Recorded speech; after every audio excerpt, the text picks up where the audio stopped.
Hey guys, Dave Duford here. Hope you guys are doing fine. This video is specifically made for those of you who sell final expense face-to-face and are having trouble organizing and staying focused because there's all of these things you need to be worried about, like door knocking, calling, managing leads, managing clients. You want some clarity and direction on how to do so that you can consistently execute your final expense face-to-face strategy on a consistent basis. So stick around and watch this video if this is something that you feel like you need help with, because you're certainly going to get it.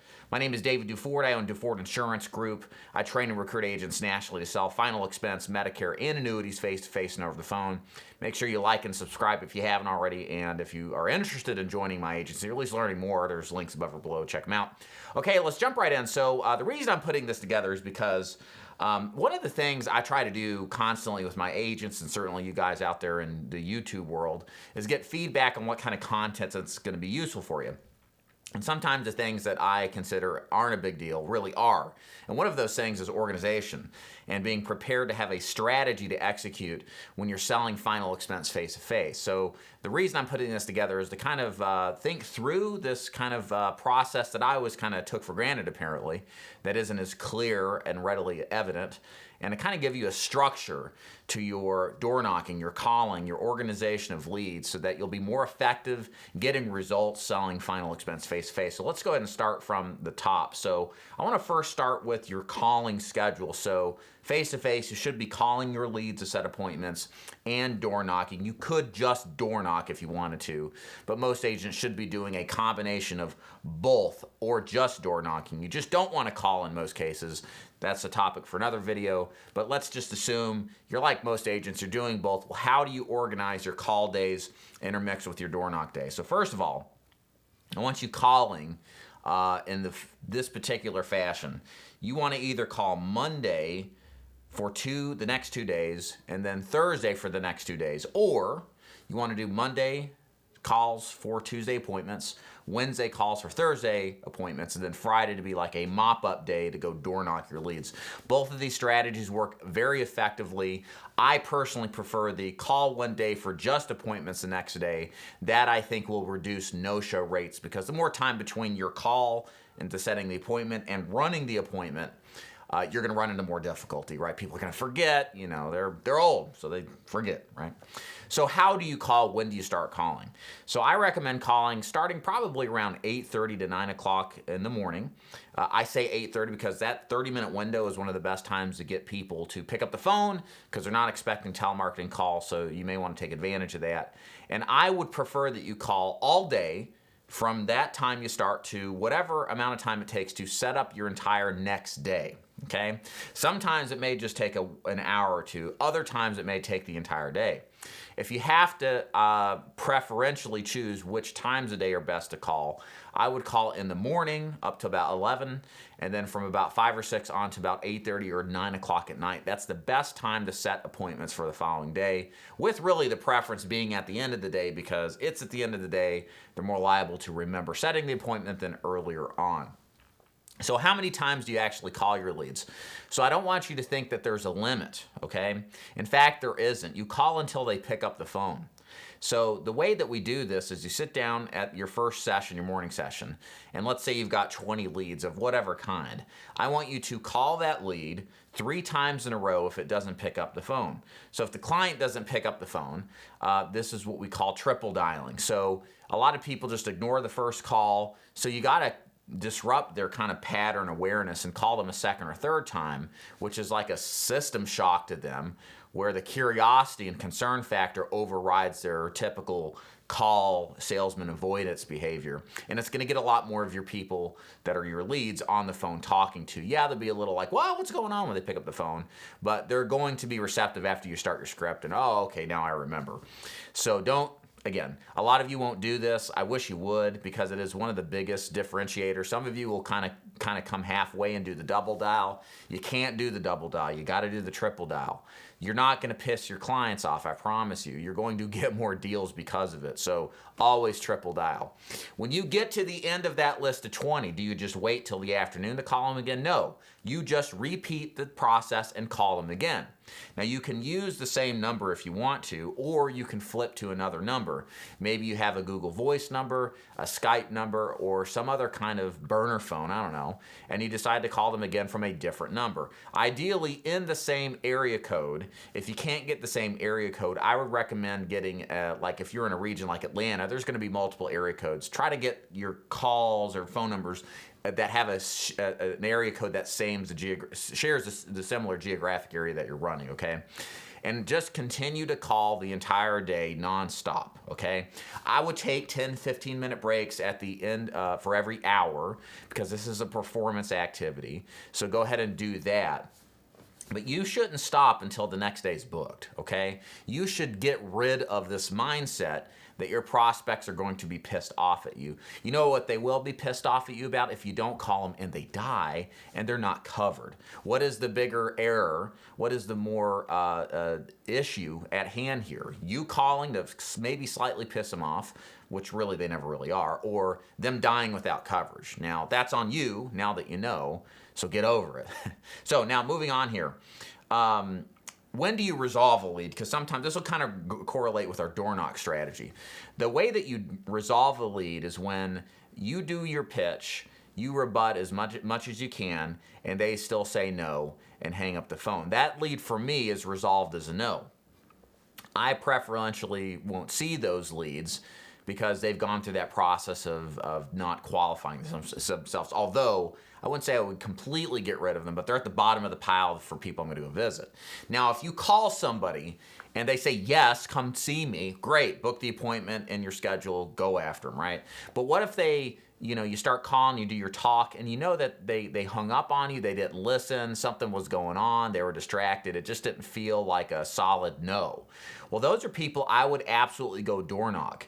Those would be kind of the B-level leads I'd door knock that I tried to call, but they didn't hear me or didn't understand. And I'm gonna go door knock those people, okay? Now, the first group of people I door knock are the people who don't pick up the phone, okay? That's money, okay? The first person of those leads are going to be the ones who close them because they don't pick up the phone for anybody most likely. So when it comes to door knocking, the following day after you book all your appointments, I want you door knocking in between the appointments that you're running. What you don't want to do is think that, oh, well, I'm using these leads to call when I should be using, these other leads to just door knock. You should be door knocking every single lead, even if you've called them, okay? So don't wait to work those leads. Make sure that you are door knocking the following day in between appointments. One piece of advice I would give you is to make sure that you use an app called the Road Warrior app.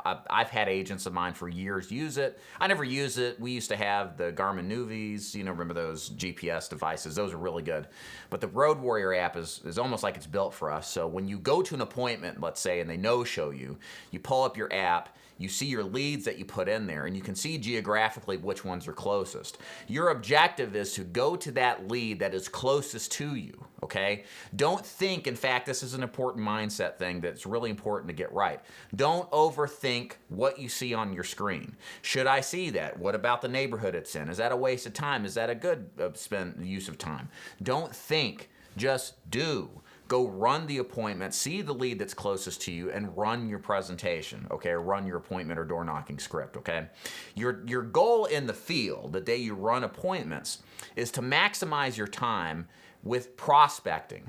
You want to eliminate as much as possible the dead time that doesn't result in profitability, that doesn't result in applications written. So that means as soon as you have a no-show, on any of your field days, you go to the closest leads and you go door knock them as quickly as humanly possible with all of those preloaded on your Road Warrior app so that you can make the most use of your time and get the most profitability opportunity out of it. So also when you door knock, if you got to start the day door knocking, I personally didn't start till 10 or 11. I know agents that start at 8:30 or 9 in the morning. Try both. Results vary. Some people say that the older the person they are, the easier they are to door knock in the morning. That's going to vary by person, understand. But ultimately, you can start then, and for me, I stopped door knocking when the sun went down. I tried to fill those later times with preset appointments I made the prior day or door knocks that said come back later, and then I offered those spots. Because again, that's time that you can be closing business.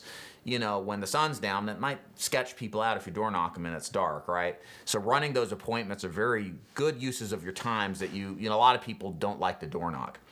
Also, I also recommend using sticky notes. So these are delivery notice sticky notes. If you don't know what they are, let me know in the comments below, reach out to me. But you can buy these online and you stick them on the door and essentially put last notice, your information. This tells them to call you because they think they're getting some delivered. Well, they are. It's your information on that they requested.